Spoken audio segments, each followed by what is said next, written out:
Okay, Mr. Rothwild, I have great appreciation for the use of your space and your whales in the advance of my studies. All of Dungwall will be in your debt for your contribution to my work. In light of your recent difficulties, I have prepared for you a gift of my latest defensive technology, the Arc Mine. It is based on my Arc pylon and it will provide superb protection against intruders and those who would interfere with our efforts. I am certain this device will serve you well. Antonin Sokolov. I think I read this one. Mysterious object. Anton, this thing was found in the belly of catch number 184 when we were processing it. I've seen plenty of weird things in a whale's gut, but never one of these. Must have consumed it in the deep. And I think it's been in there quite a while. Don't ask me how I can tell. If you have any ideas on what this may be, please inform me. One of these was recovered back in the month of wind, but I haven't seen it or the man that found it since then. Rothwell, the interrogation chair is set up in the meat locker and fully powered. We have run some tests on a few of the most problematic laborers. They spill all their secrets very quickly. They seem to die easily after out for treatments. She's ready for you whenever you need her. Butcher Foreman. Okay. Sokolov's Lab Journal. Vivisection of the third live specimen is almost complete. Careful perforation of the lower diaphragm has brought me closer to observing secretion of the oil, but the process retains its mystery. This creature has weakened considerably since its capture and its output is quite low. I've attached electrical stimulators to the beast. A mild current increases output by 20%, to the considerable complaint of the whale, I might add. Increasing the voltage will likely kill the creature, so further exploration will have to wait on a stronger specimen. For now, the music continues. What a fucking crazy bastard. He actually enjoys the cries of helplessness of the whales. Music to my ears. Okay, I read this one. Look out, we grabbed this from some sleeping overseers. Next whale carcass that needs carving, try planting this deep in first. They ought to tenderize things real nice. Even if they don't, it'll be fun. Mind that you won't blow yourself up though. Ames negotiations. Mr. Rothschild, my research on Abiel Ames has turned up nothing. She has no close skin that we can leverage. She looks like the plague took her sister and mother. Her father died on a whaling ship of our predecessors about 10 years ago. As far as blackmail goes, she's got no secrets I couldn't cover. Devout as an overseer, it seems. Not surprising, since she's rejected every blackmail offer to come her way. I don't think she's making a power play. She seems to be legitimately have the best interest of the laborers in mind. As I interview the workers, it seems she really has them in thrall. They will do whatever she asks, and their belief in her is absolute. If something happens to her, as in like an accident or something, I expect they'll riot. I'll keep searching for an angle on her, but in the meantime I advise leaving her intact. It might be worth even considering some of her reforms. I know that doesn't suit you, but at least it would buy some time and get the workers back in here. The butchers lack the finer skills to keep the place operational. Your servant G. Okay. Shipping manifest. Captain Withers. All of the cargo destined for Samara Thebia has been approved.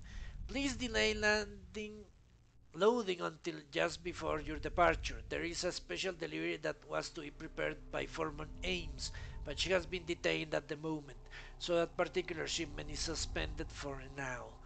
If the special package has not been prepared by sundown, you may depart on schedule and other arrangements will be made. Remember, only our approved list of crewmen are allowed to handle this delicate cargo. Marine Clerk Wilhelmina Boward. Okay, what about books? I think I read this one. Yeah, I think I read this one, yeah. Meat, Death, Bones, and Song. Leona took excerpt from a butcher's journal. Leona took worried when I came home at night. She is looking for that spark, our love, the life that we just had 2 years ago, all our ambitions. But the more she pulls at me, the more I resent her, the more I bury all that. When her father was killed at Carriage Station, I gave up my studies at the Academy of Natural Philosophy. So mismanaged were their finances, with so many debts in arrears, that her mother and younger brothers would have been ruined if had I not. My work feeds all of us and keeps the rent paid so that the shriveled old leech Wainwright. To that shriveled old leech Wainwright.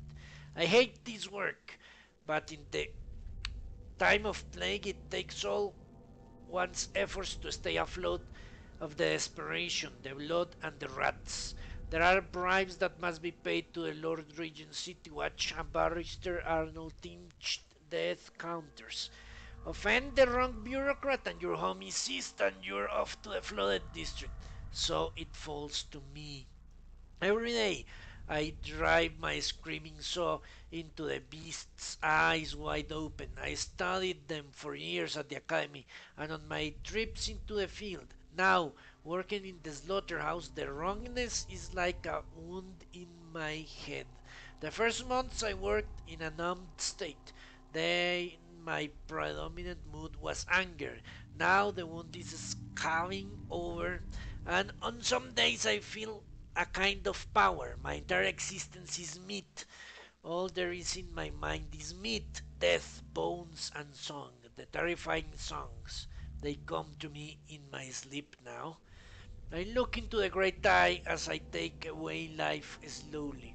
There is a kind of deep connection with the beast, knowing I'll be coming back again and again, removing pieces for hours, sometimes days. They sing for us, a funeral lament that causes me to tremble. Leona and I still share a bed, but the more she tries to make me feel something, the more I recede. The person I was is dead now. I guess some disgruntled worker in Bethesda wrote that. And they just transcribed it before he committed suicide. Okay. Slaughterhouse Row, excerpt from a book on Dungwall city districts. For more than 2 decades, a small number of slaughterhouses sat along the Ringhaven, out, out away from the finer quarters of Dungwall, due to the blood, rats, and stench associated with processing meat. Independent whaling ships brought in the occasional leviathan, and barges delivered herds of blood oxen. An individual slaughterhouse might fall due to mismanagement, but the number stayed roughly the same, producing the meat, leather, and grease byproducts needed across the city, the capital city.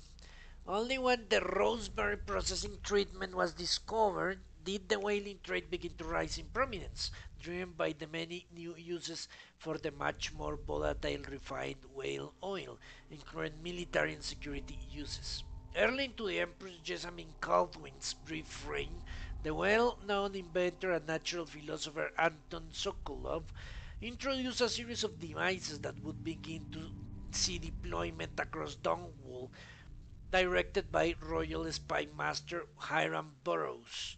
With the lucrative turn of events, the number of slaughterhouses quadrupled, and the demand for fresh whales increased proportionately.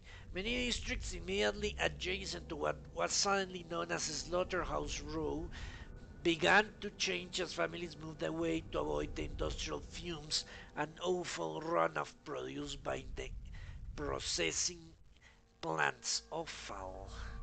Let me see what that means. I'm interested. Awful. That's something strange. Awful. Viscera on trimmings of a butchered animal, often considered inedible by humans. Okay.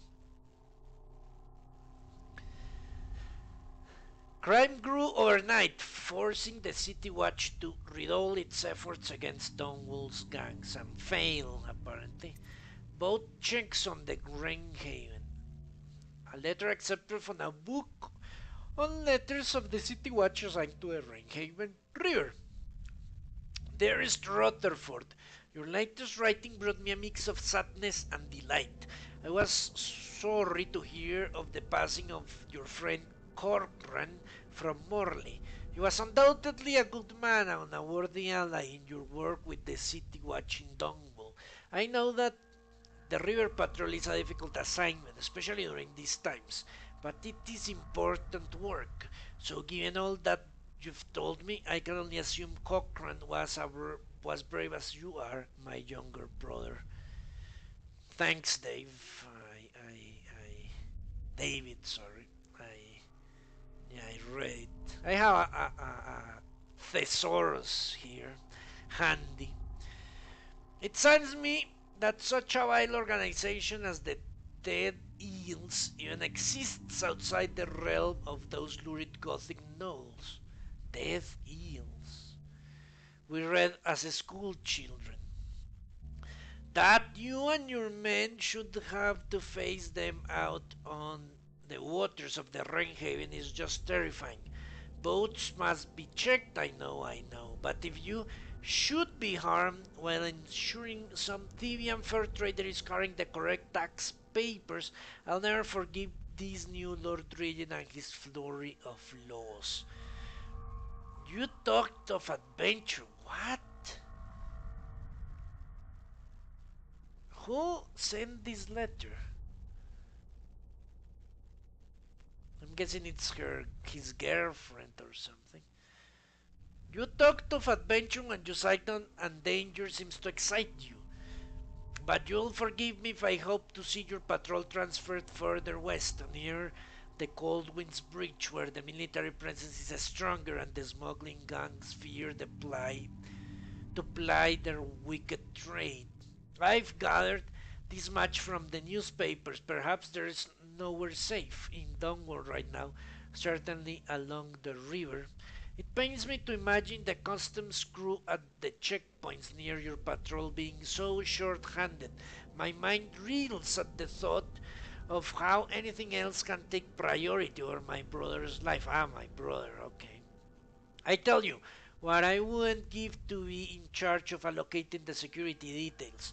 You would have 100 men at your call, but I know that is impractical. Please write again when you can. All of us look forward to your words, and I often share them after dinner with our friends and those visiting us here in Driscoll. May your next letter bring news of eradication of imprisonment of Lycia Stride and her cursed death eels. Stay safe and remember, as always, your sister Pearl. I wonder if she's an important person in Driscoll. Certainly seemed she is full of herself. I could send you 100 men and organize everything much better. The Arc Mine. My experiments continue with what I've calling the Arc Mine. Initially, I began the work out of idle curiosity. Waking from a nap in the middle of the afternoon during the month of clans, I wondered whether it might be possible to separate the flat disc filled with refined whale oil from an array of very short striking rods, until such time as sufficient weight be applied to the upper side of the device. After turning to pragmatic considerations, I imagined the arc mine might be used to incinerate some unfortunate member of enemy forces approaching, say, a military encampment. After early tests, some livestock proved successful. I requested a live human subject, already scheduled for execution for crimes that were, I assure you, most dire. Burroughs was more than happy to comply. assuming he could witness the demonstration. He brought the prisoner from Coldridge, someone named Bond, I believe, Beans Bond, and we turned him loose in the test area blindfolded, stumbling about until triggering the device. Burroughs was most pleased, not only because of the arc mine's effectiveness as a lethal deterrent, but also because its potential psychological impact on enemy forces. Further, it left no gore and other mess, and Burroughs is a strong supporter of anything clean and tidy. Lovely and terrifying with nothing left to wipe out. Those were his exact words. I left my notes to myself, assuming I pick up the project again, because there may be a way to produce a version of the arc mine that is entirely harmless, simply rendering the subject unconscious. Much more testing is required. Yeah, finesse always requires more effort than brute force. I think I read this, yeah, in the main game.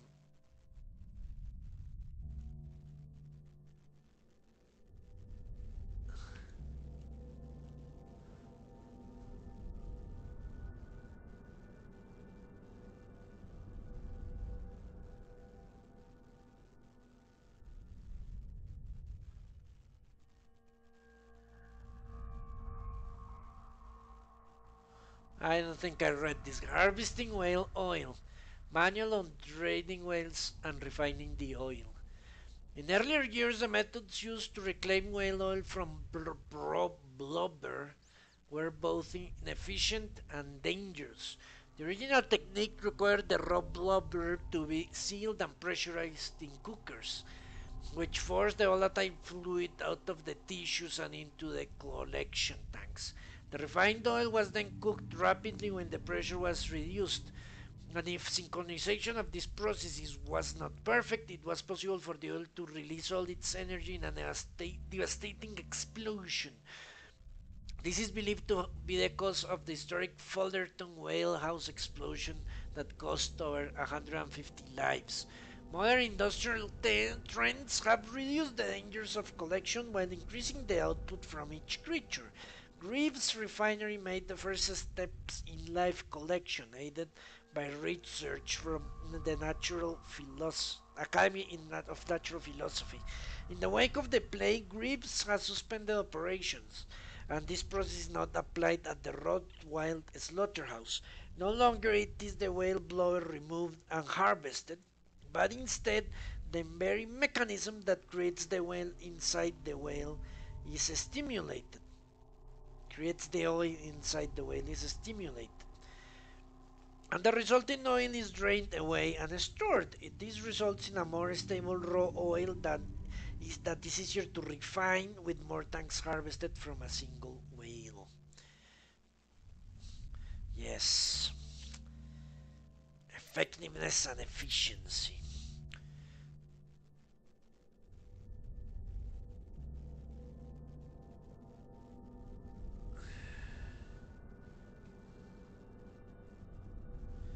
Yeah, I think I read that one before.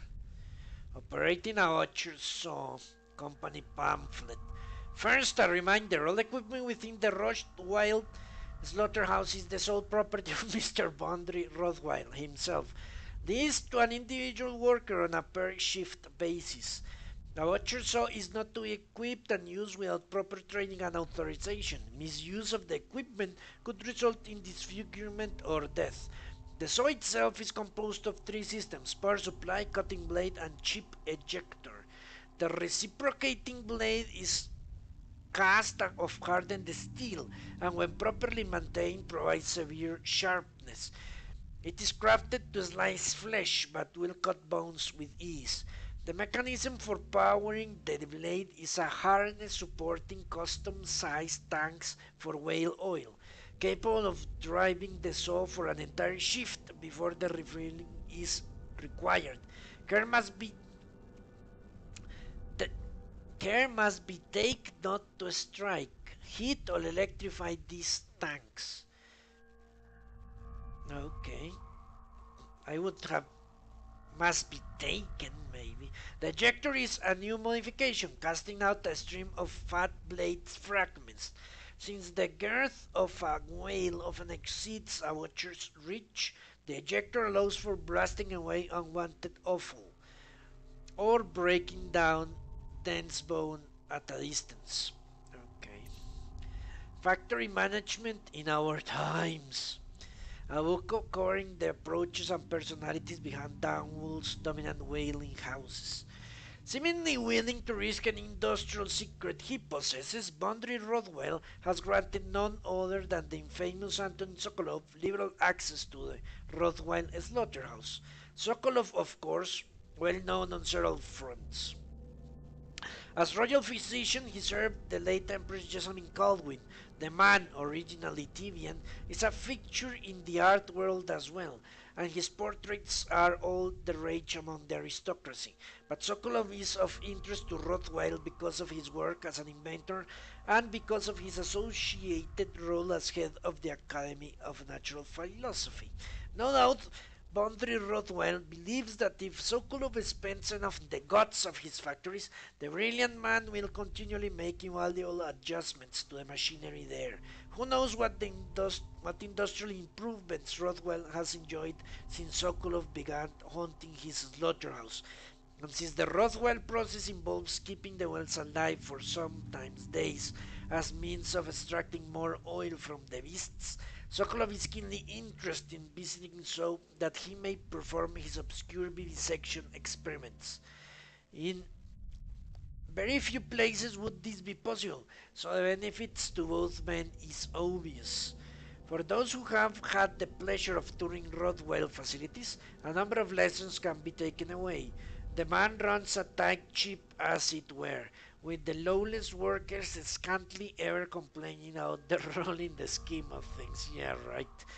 The men and women given the most menial labor are issued special cards keyed to the mechanical locks granting access to the slaughterhouse. There is no other way in or out, and to lose the time card is to lose one's job. Lording their position over the others are at the top of the hierarchy are the butchers. These men wield advanced cutting saws developed by Rothschild top mechanics, working out the plans after wearing mere utterances made by Sokolov, as he commented sourly on the lesser devices used in previous years. The Watchers enjoy a special relationship with Mr. Rothwell because, according to the company gossip, many of them were with him in Europe's pasts when he ran a whaling crew that was notorious across the empire. The pressure valves leading directly from the slaughterhouse to the Grips refinery are a marvel of engineering, allowing the raw oil to travel in record time straight to a plant where it is processed. Ah, okay, David. On the Taken thing, I hadn't read the chat. As a note of interest, or there I say even humor, the local fishermen claim that waters outside the Rothwell slaughterhouse produce the largest and tastiest hagfish. It is most likely due to the gut sewer leading from beneath the whales inside, delivering their organs and offal to the dark waters of the Renhaven beyond the slaughterhouse. And the last book, Bondry Rothwell, The Opportunist, excerpt from an investigation report. John Rothwell was never convicted for any of the killings. Well, that's a good start. In all cases, the courts ruled that he had acted in self-defense or in the defense of his property. Not that his property was substantial. The Rothwells were not a family of means and depended heavily on the charity of the everyman. The senior Rothwell went down with the whaling ship Huntress when Bondry was only 10 years old. His mother Roth was lost the following year to an industrial accident in the bottle making factory that she worked. Rothwell became the sole guardian for his younger brother and managed to support them both by hanging around the harbor, doing odd jobs for whalers who had known his father and others of on the Huntress. By then, Bondry was already familiar with the club and the knife, and was no stranger to odd occurrences. Things went from bad to worse for Rothwell when, on his 13th birthday, his younger sibling was taken by the overseers. Allegedly, the old failed the successive trials and did not return home. Rothwell lacked the funds to pay an investigator, and no subsequent hint of his brother's fate was ever learned. This latest tragedy to befall Bondry instilled in him a view that the world itself was malevolent and hungry for life, especially innocent life. After a time of black mourning, he approached the whaling ship cutter and began learning the trade from the crew. So he became a sadist. Okay. Rodwell took the whaling with great success. At sea, he hunted the beast with a single-minded purpose and would take extraordinary risks in locating and harpooning his prey. Among the crew, those men who had not beat senseless, he could not beat senseless, he outwitted. In short order, he petitioned the maritime barrister Arnold Tim to grant young Rothwell a whaling license, paying the significant fees himself rather than rely on a sponsor for the funds. The rapid ascent of Bondry Rothwell hath begun. Okay, finally we're done. I'll be back in a moment because my throat is really